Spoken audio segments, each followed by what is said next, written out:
Aline. Bonjour Sylviane. Ah, alors écoute, aujourd'hui on est réunis. D'ailleurs, alors merci d'avoir répondu présente à mon appel. Avec plaisir. Pour parler de ton livre qui va sortir, enfin qui sort dans quelques jours, du fond de la classe au devant de la scène.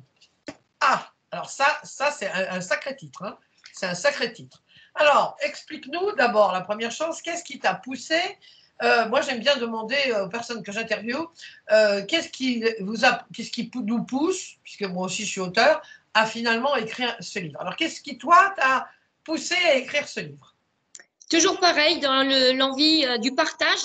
Je voulais que les gens qui sont intéressés prennent connaissance de mon parcours et comment, en tant qu'ancienne cancre, j'ai pu réussir dans une activité professionnelle, non seulement en la choisissant, en la créant au quotidien, et surtout en la réussissant. Voilà, parce que je vois beaucoup autour de moi des gens qui s'inquiètent du parcours scolaire médiocre de leurs enfants, et j'ai envie de les rassurer, de leur dire que c'est pas une fatalité, que c'est pas non plus une fin en soi que d'avoir des très bonnes notes à l'école, et que je suis encore une fois l'exemple de ce que j'affirme, puisque j'étais la dernière de la classe et que maintenant je me retrouve au devant de la scène, sachant que je suis conférencière et que pour avoir fait un TEDx qui représente le Graal de tout conférencier, c'est quand même pas rien. Donc je voulais pas garder mes trucs et astuces pour moi, mais partager comment je m'y étais prise et quelles étaient les prises de conscience que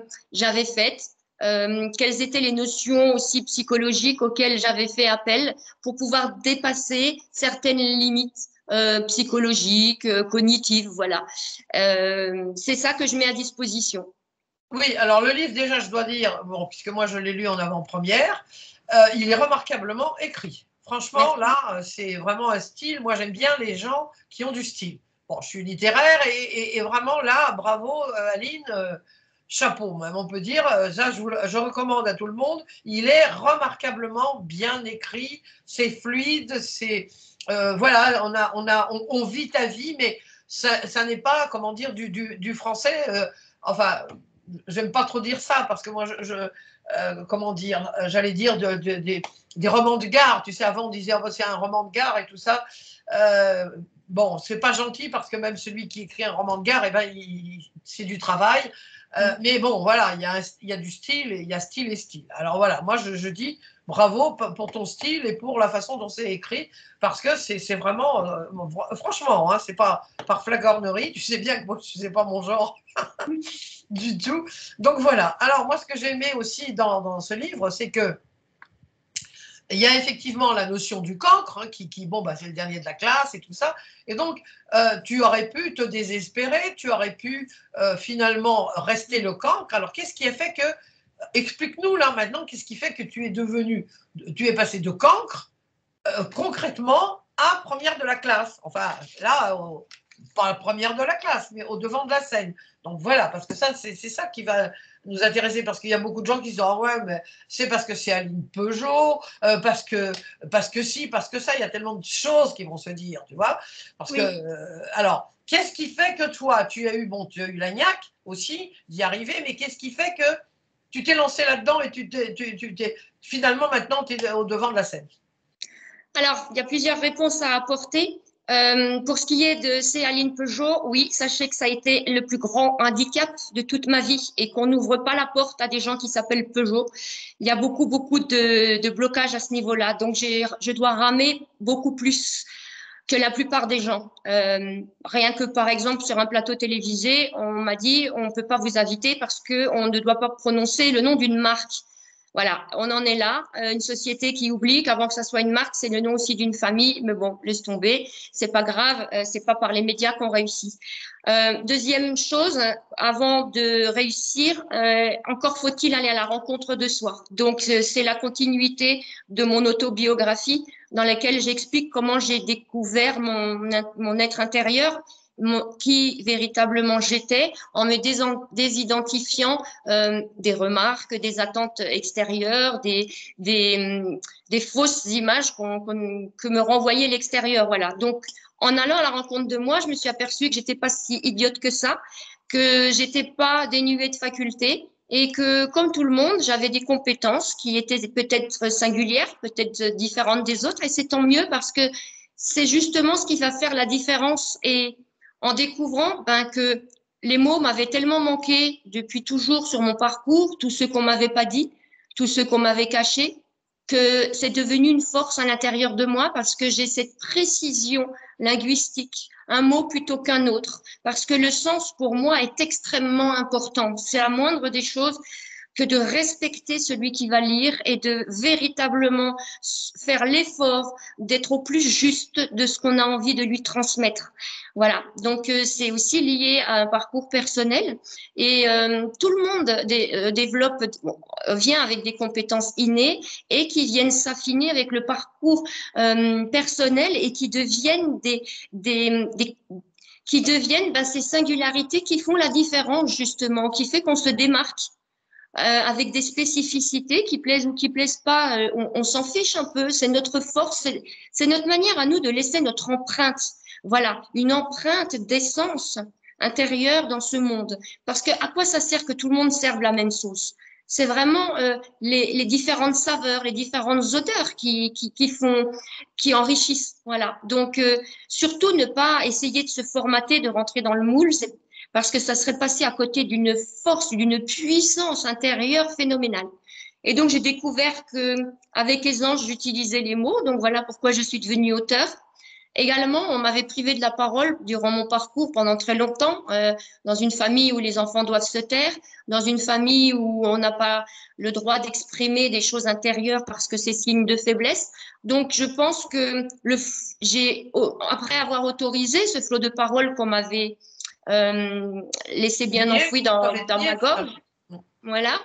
Eh bien, j'ai voulu et je me suis exprimée. Alors, j'ai dû dépasser une timidité, une pudeur qui est dans mon caractère, mais en fait, avec quelques notions de neurosciences dont je parle également dans ce livre, avec quelques petites techniques d'auto-persuasion, d'auto-hypnose également, et en me basant sur l'observation de presque 40 ans de la société et des gens, j'ai trouvé l'attitude adéquate pour ne pas que la timidité prenne le dessus et m'empêche de révéler tout ce que j'ai à partager. Voilà, ça serait trop dommage que la timidité soit une entrave. Donc, j'ai réussi à la dépasser. Voilà.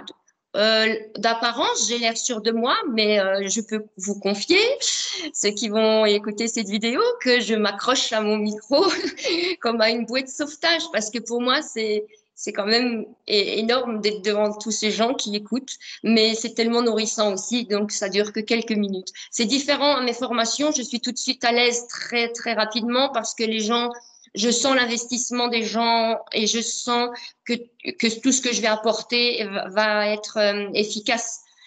En conférence, on ne sait pas trop, il y a tellement de gens qu'on ne sait pas s'ils sont tous là, soit pour se moquer de vous ou pour passer le temps. Donc, c'est un petit peu plus déstabilisant et ça sollicite mon petit côté un peu timide. Voilà. Alors, donc, qu'est-ce que tu conseilles à un cancre? Quelqu'un qui. Alors, par rapport au cancre, est-ce qu'on t'a dit, tu as dit, bon, j'ai pas été écoutée et on m'a dit des choses. Alors, qu'est-ce qu'on te disait quand tu étais petite, que tu valais rien? Qu'est-ce qu'on te disait à l'époque? Voilà. Ah, mais que j'étais la dernière des nuls, que ma vie était foutue d'avance, que je réussirais jamais rien dans la vie, que j'avais rien dans le ciboulot. Oui, oui, tout ça. Tout ce que beaucoup ont entendu aussi. Oui, oui, beaucoup, pratiquement, souvent. Alors là, toi, on te disait ça, d'autres, c'est bah, tu n'y arriveras jamais, tu es une incapable, enfin bref. Donc tout ce que enfin tout ce qu'on peut nous dire, que ce soit des professeurs, que ce soit nos parents, nos éducateurs, finalement, on peut toujours dépasser ça, surmonter ça. Le tout, c'est de s'accrocher, si je comprends bien. Ou de se retrouver au bout de sa vie, en fait, parce que c'est un peu ce qui m'est arrivé. On peut pas vivre continuellement avec une telle frustration, avec une telle image dénigrante de soi. Donc, je pense que c'est le chant du cygne. C'est quand on pense que tout est foutu, que l'avenir est noir, qu'il y a une force à l'intérieur de nous qui se réveille, mais comme je le dis, ça nécessite vraiment une quête intérieure, une introspection honnête, voilà, un face à face avec soi-même.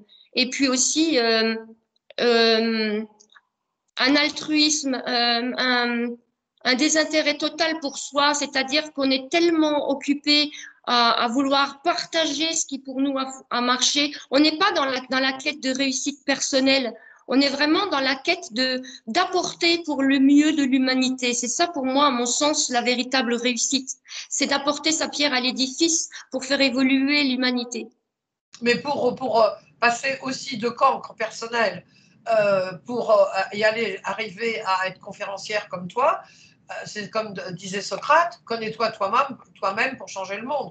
Si tu veux changer le monde, connais-toi toi-même. Donc il faut déjà passer par...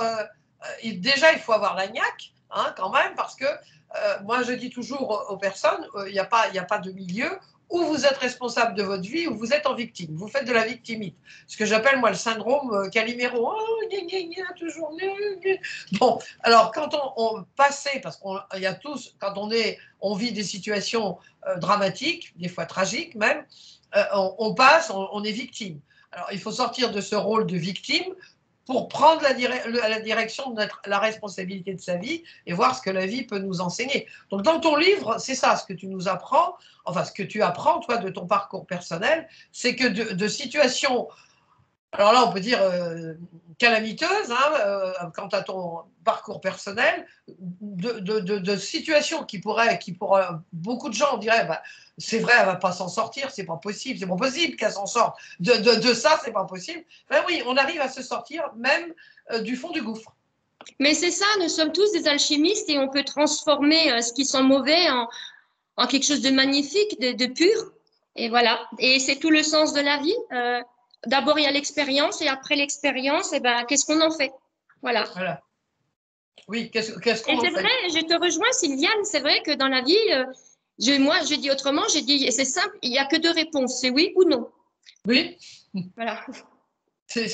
Où on prend la direction, on prend la responsabilité de sa vie, où on laisse les autres prendre la responsabilité de notre vie. Ça, moi, pour moi, c'est quasiment un combat. Donc, ça rejoint un peu, ça rejoint complètement ce que tu dis dans ton livre. Donc, de ce livre aussi, bon, tu nous donnes tout ce que tu as fait, et puis tu fais aussi des formations. On va en parler aussi parce que, enfin, c'est pas des formations, ce sont des séminaires.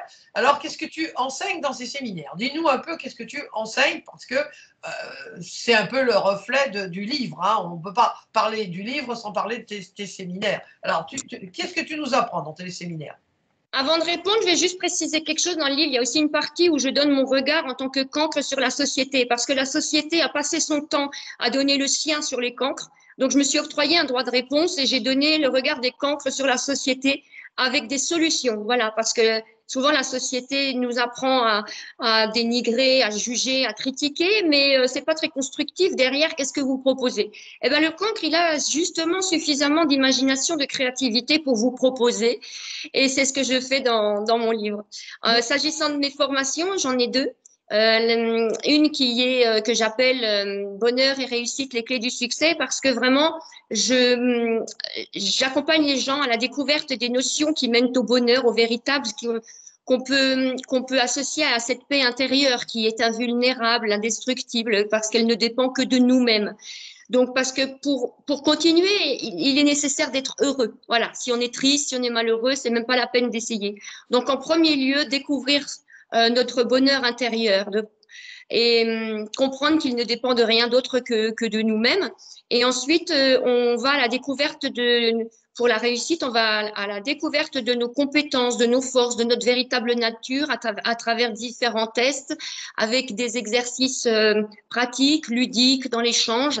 Et les gens, du coup, se séparent de la fausse image qu'ils avaient d'eux-mêmes et vont à la rencontre de la véritable personne qu'ils sont, voient quel type de mémoire ils ont, quelle est leur nature, si c'est quelqu'un plutôt expansif ou plutôt introvertis, parce que souvent, on joue, même jusque-là, on se leurre, hein, souvent, on joue l'expansif, alors que c'est juste parce qu'on répond au fait qu'on nous a souvent reproché d'être trop en retrait, trop timide.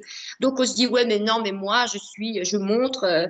Non mais en vérité c'est quelqu'un qui est à l'aise avec justement cette mise en retrait et cette observation. Et donc il retourne à sa véritable nature et ça c'est que du bonheur parce que c'est très fatigant de jouer un rôle, mais pour s'en défaire, encore faut-il en prendre conscience et c'est ce qu'on fait dans ces formations.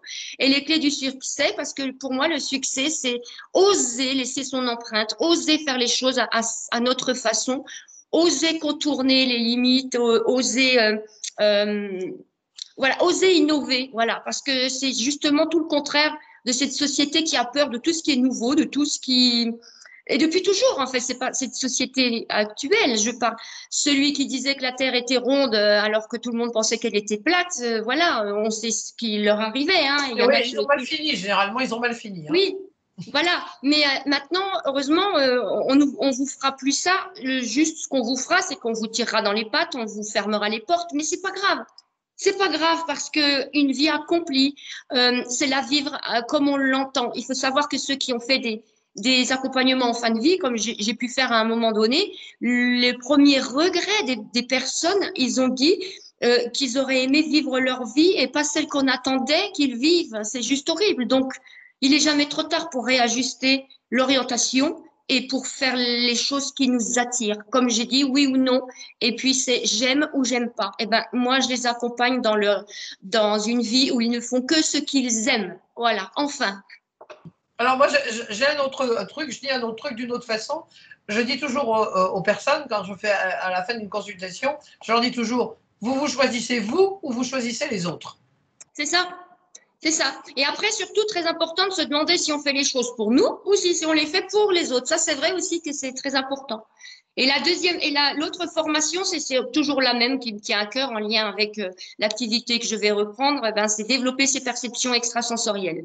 Parce que Oui, tout le ben ça, monde je en l'ai fait fait. pas. Je peux en parler parce que celui-là, je l'ai fait donc, avec Oui, toi. Donc, il est vraiment, en plus, moi, ce que j'aime beaucoup dans ce premier, enfin, j'ai pas fait l'autre à cause du confinement, parce que moi, à Pau, c'est pas possible. Blois, Pau, c'est pas direct de Lisbonne. Donc, Bordeaux, oui, si tu en fais un à Bordeaux, il y a un vol. Mais Strasbourg, à la limite aussi, mais autrement, bon, puis là, avec le confinement, bon, c'était fichu. Mais c'est la bienveillance. Moi, ce qui m'a beaucoup étonné dans ton cours, enfin dans le séminaire qu'on avait fait, c'est que même les personnes, bon, il y en avait qui étaient quand même pas très très douées. Hein. Je me rappelle d'une ou deux personnes qui étaient quand même pas, peut-être qu'elles avaient peur, peut-être que, bon, des fois, c'est la première fois qu'on fait un séminaire, on n'est pas toujours à l'aise. Moi je me rappelle le premier, je me demandais un peu, mais on attend quoi de moi là, tu vois, c'est vrai, on est un peu perdu le premier. Et tu trouvais toujours le mot exact pour les rassurer, pour leur dire effectivement, trouver le positif, même certains, c'était pas terrible. Enfin bon, moi, je voyais ça un peu de loin. Je me disais, bon, le pauvre, il doit être timide. Je me rappelle d'un monsieur en particulier. Eh bien, toi, tu arrivais précisément à lui remonter le moral et à trouver du positif et il se trouvait totalement regaillardi, voilà. Oui, mais ça, c'est quelque chose. Moi, j'en ai fait des dizaines et des dizaines hein, et de formations et de séminaires. Alors là, je peux dire, j'ai quand même une approche depuis 40 ans pas mal affûtée, je dis. Hein, bon. Et vraiment, c'est ça qui est aussi agréable, c'est qu'on vient pour apprendre des choses, mais ça se passe bien, on est tous ensemble. Il y a vraiment, tu mets ta marque, et ta marque, elle est vraiment très positive. Et donc, c'est pour ça que moi, je conseille, hein, franchement, hein, j'ai pas l'intérêt, je ne touche pas de pourcentage, et je te recommande chaudement. Alors, tu m'as dit merci. que ça se prépare à Pau, Blois, Caen, Besançon, et peut-être en Savoie. Hein, Oui. voilà. Donc, alors, pour terminer, donc pour les cancres qui peut-être, ou ceux qui se croient des cancres et qui vont nous écouter ou qui croient qu'ils sont quasiment des cancres, quel est le mot de la fin, le mot à la ligne Peugeot que tu peux leur donner? Eh bien, réjouissez-vous, soyez très fiers des cancres parce que vos possibilités sont illimitées. Il faut savoir que l'intelligence purement cognitive a ses limites, elle a les limites de l'apprentissage, alors que vous avez l'illimité de la créativité, de l'imagination et vous avez tout à créer en fait. Donc, soyez contents parce que c'est hors des sentiers battus où tout le monde se précipite et il y a forcément embouteillage et donc bagarre générale. C'est hors de ces sentiers-là que vous allez pouvoir vous diriger dans une liberté et une harmonie et une vastitude. Voilà, c'est que du bonheur et on respire et on y va à son rythme, mais on y va quand même. Et en fait, ce qu'il y a de rigolo, c'est que vous allez arriver là où on vous attend le moins et là, c'est les pattes totales, quoi. Oui. Donc, réjouissez-vous d'avance de ce que vous allez pouvoir proposer à la société qui va vous regarder avec des yeux tout ronds. On dit, mais comment il a fait? Et juste ça, vous allez inspirer. Vous êtes des inspirateurs, voilà. Voilà. Est-ce que tu peux nous montrer ton livre? Parce que moi, je l'ai en PDF, donc je ne peux pas le montrer. Un peu plus haut, voilà. Donc, du fond de la classe, au devant de la scène. Très belle image, très, très belle image. Donc, ce livre sort le 15 septembre. Hein, c'est ça, du fond de la classe au devant de la scène. Voilà. C'est ça. Eh bien, écoute, Aline, je te souhaite de vendre beaucoup, beaucoup de livres parce qu'il va, non pas pour la vente en elle-même, parce que je sais ce qui t'intéresse, c'est vraiment de diffuser tout ce que tu as vécu et vraiment, c'est passionnant. Et donc, que tu vendes plein de livres pour qu'il y ait que tous les cancres qui vont lire ce livre, et il n'est pas cancre, hein, il ne faut pas être cancre uniquement pour lire ce livre. Hein. Non, les autres ont beaucoup à y apprendre aussi. Hein. Tout le monde a des choses à apprendre. Et écoute, je te souhaite un succès mémorable. Merci beaucoup. Avec ton livre. Et je te dis à très, très bientôt. À bientôt, Sylviane. Merci de tout cœur.